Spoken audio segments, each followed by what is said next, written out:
Bonjour à tous et bienvenue dans Hit Story, l'émission qui revient sur les plus grands tubes et les artistes qui ont marqué l'histoire de la musique. Aujourd'hui, nous avons le plaisir d'accueillir un artiste incontournable de la chanson française. À l'occasion de sa venue au Zénith d'Auvergne, il nous parle aujourd'hui de sa reprise bouleversante de Requiem pour un fou, un titre mythique de son père. Bonjour David Hallyday et merci d'être avec nous. Salut à tous. Alors David, vous reprenez donc ce titre, une chanson culte de votre papa. Qu'est-ce qui vous a poussé à revisiter ce titre en particulier ?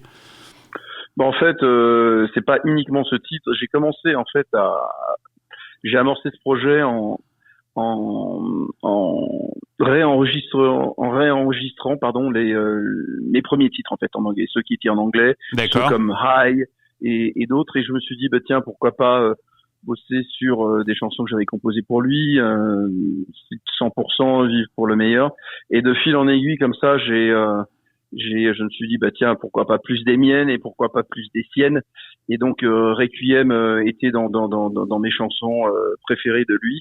J'ai été prendre un petit peu toutes les périodes des années 70. J'ai pas fait les années 60, mais j'ai fait une partie des années 70, 80 avec les 3 albums consécutifs avec Michel Berger, Jean-Jacques Goldman, l'album Gang, oui.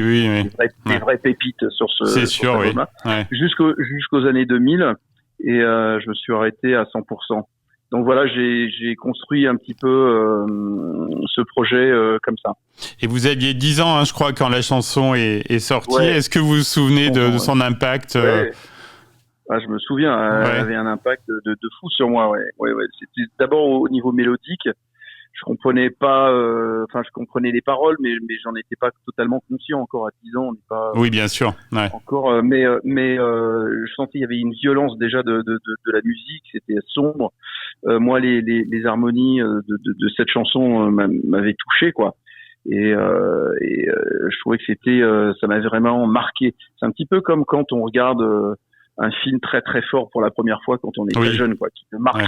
Voilà, cette chanson m'a marqué déjà jeune, donc c'était une évidence pour moi qu'il fallait que je la réenregistre.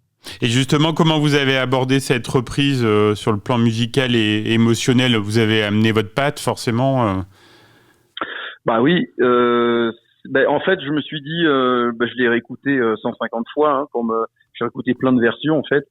Et je me suis dit que ce titre-là, pour emmener quelque chose de nouveau, c'était bien de mettre plus de nappes. Oui. C'était déjà d'enlever le côté orchestral que mon père a eu très très souvent dans sa carrière, parce qu'on l'entendait souvent avec les orchestres philharmoniques. C'est vrai, oui. Je me suis dit, tiens, en enlevant ça va m'obliger à partir dans une autre direction automatiquement. Voilà, je l'ai rendu un peu plus rock, je pense.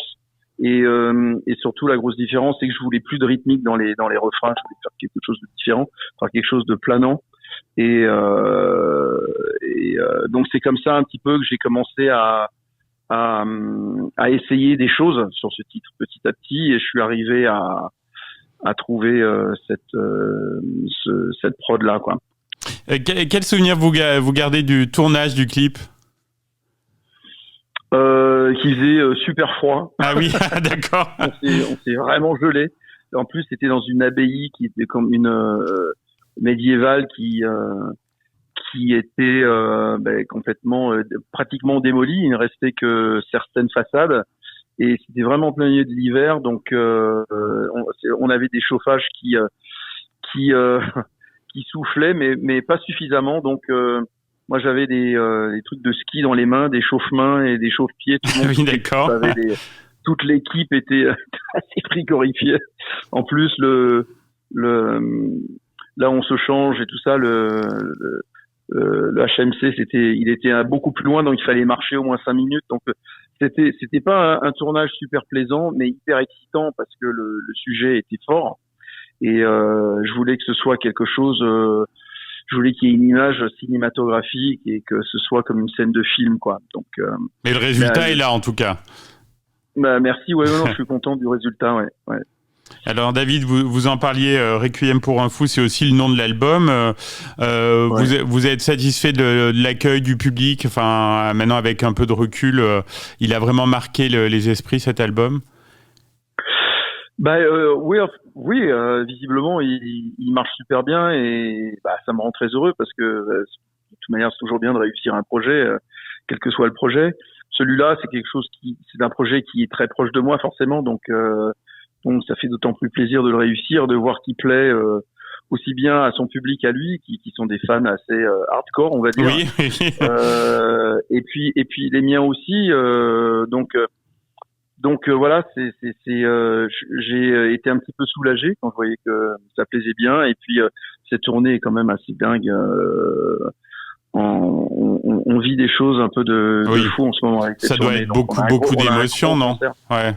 Ouais, c'est beaucoup d'émotions. On a un très gros concert avec un écran géant qui incurvé, on a bien travaillé sur les médias pour que ça garde un petit peu sa force sur les grosses chansons et l'émotionnel et le côté émotionnel, comme sur mes titres à moi aussi. Donc on a vraiment, il y a vraiment cette histoire que je raconte de notre famille qui est quand même assez atypique. Je pense pas qu'on soit très nombreux à pouvoir raconter cette même histoire où chacun depuis des générations faisons le même métier et chacun de nous avons notre propre patte, notre ADN artistique. C'est assez dingue. Donc je raconte un petit peu toute cette histoire de transmission, donc qui était l'histoire principale qui était la thématique de l'album 100% que j'avais fait pour lui. Et voilà, donc j'ai réuni nos deux univers musicaux et j'en ai fait un seul projet qui s'appelle Requiem pour un fou. Non, c'est super. Votre public est très fidèle depuis de nombreuses années. Comment vous ressentez cette connexion avec vos fans, notamment à travers ce projet très symbolique? Bon, c'est pas simplement à travers ce projet, c'est depuis très longtemps. Ils sont là depuis les années 80, fin 80, et j'ai un public absolument génial, franchement. Et je pense que dans la pop, le rock, il y a un public vraiment fidèle. Oui. Peut-être un peu moins dans d'autres styles de musique, mais dans le rock, en tout cas, c'est le public il est toujours là, donc c'est vraiment génial. Dernière question, David Hallyday, quels sont vos projets là pour les prochains mois? On a compris, il y a beaucoup de scènes. Est-ce qu'il y a d'autres choses en cours? Oui, je vais re-rentrer en studio parce que je vais faire un petit peu la suite de ce que j'ai envie de faire pour l'après, on va dire. Donc j'ai déjà commencé à bosser. Et puis je vais faire du studio et je tourne une série aussi pour France 2. Ah, super. Avec José Dayan à la réal. Et donc ça c'est le mois de juin et ensuite je vais continuer à composer cet été pour le reste je vais proposer un album avec des nouveaux titres et en même temps réenregistrer 3-4 titres en plus de son répertoire à lui et les mélanger avec mon nouvel album avec mes chansons très bien, avec mes nouvelles chansons. Je pense que je vais faire ça. Je suis pas encore totalement sûr de comment je vais présenter les choses, mais en tout cas, c'est un petit peu l'idée. Parfait. Vous viendrez nous en reparler. Vous êtes toujours le bienvenu. Absolument. Sur Logos FM. C'est gentil. Merci d'avoir partagé ce moment et on va tout de suite se quitter en écoutant Requiem pour un fou. Et puis à bientôt sur Logos FM, David. Merci. Merci à vous. Merci. Salut à tous. Bye bye.